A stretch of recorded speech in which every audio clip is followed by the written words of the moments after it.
Is TE, extroverted thinking, related to business? What about thinking in general? Is TI more related to business than FE or FI?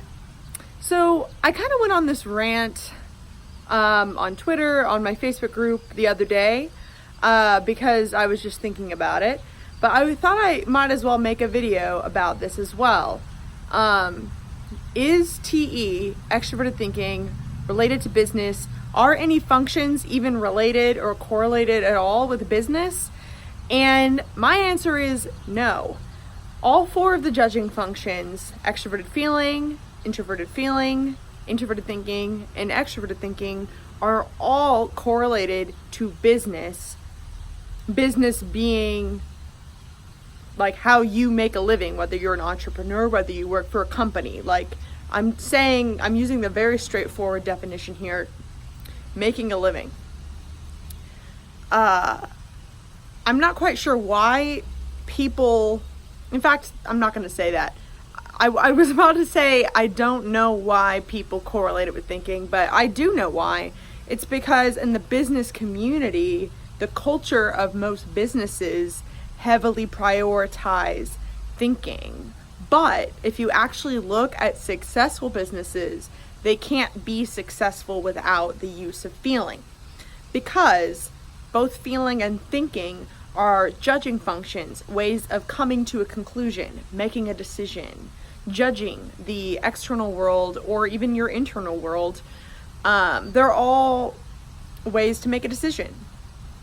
And if you are only making a decision with thinking, then you aren't making a good decision. And I'm not just saying that it could be a successful business that makes money, yet it hurts a lot of people.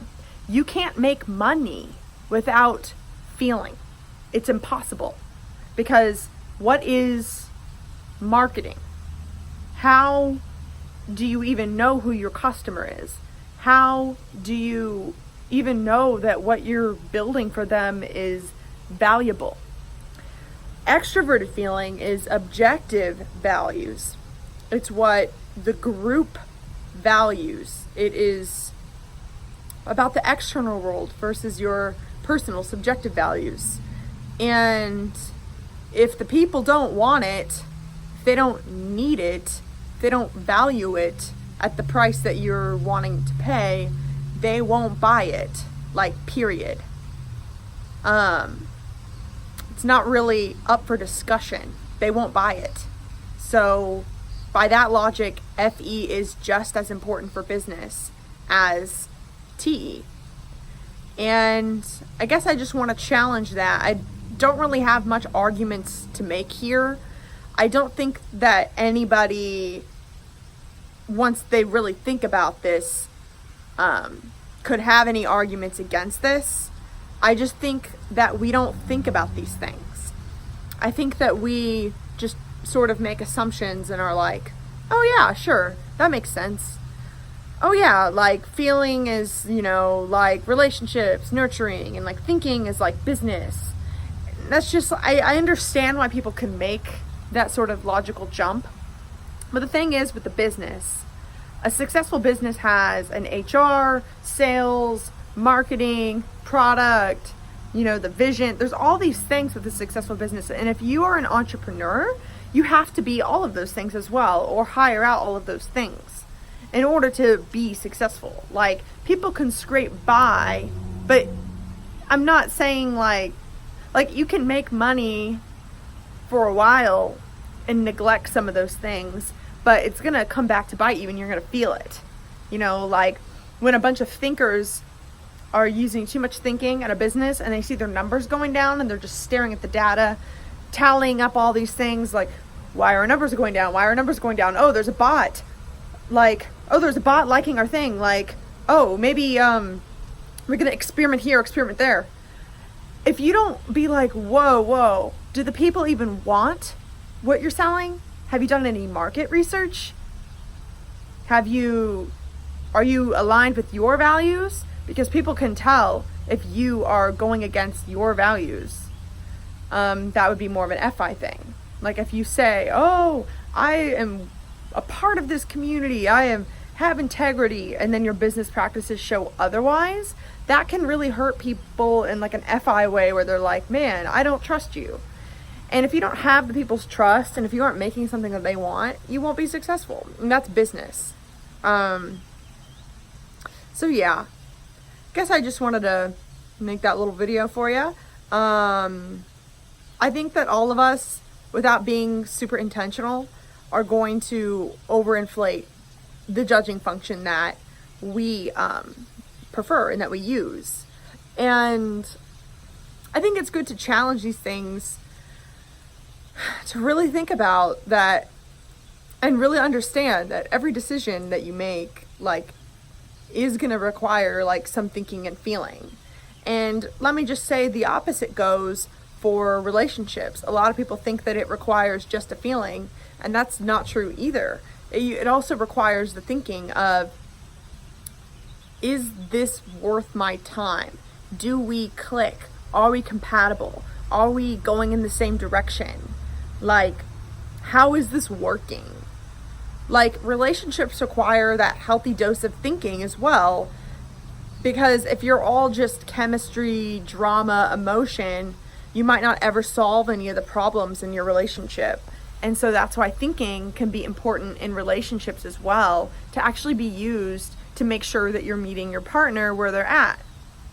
So healthy people, and I'm saying that as like sort of a lofty ideal because I believe everyone watching this is working toward that, right?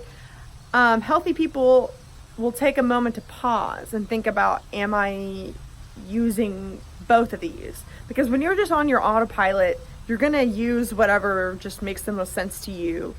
Like, I've worked in marketing departments with all thinkers where they like didn't do any market research. They didn't know who their customer was at all. And they would get on me for like, how come we lost 1 follower last week on Facebook? Will you go conduct a test and let me know what we're doing wrong? And I'm like, will you just take a few minutes to establish your values, your identity, and make something that people want and talk to real people so that we can actually have a connection with them so that they'll actually want to follow us? Like, that is what's going to lead to success. And I think everybody would be more successful in their careers if they can sort of acknowledge when somebody else might be coming from a different point of view and like allow that in, because it's kind of impossible for us as individuals to always be responsible for doing all of it.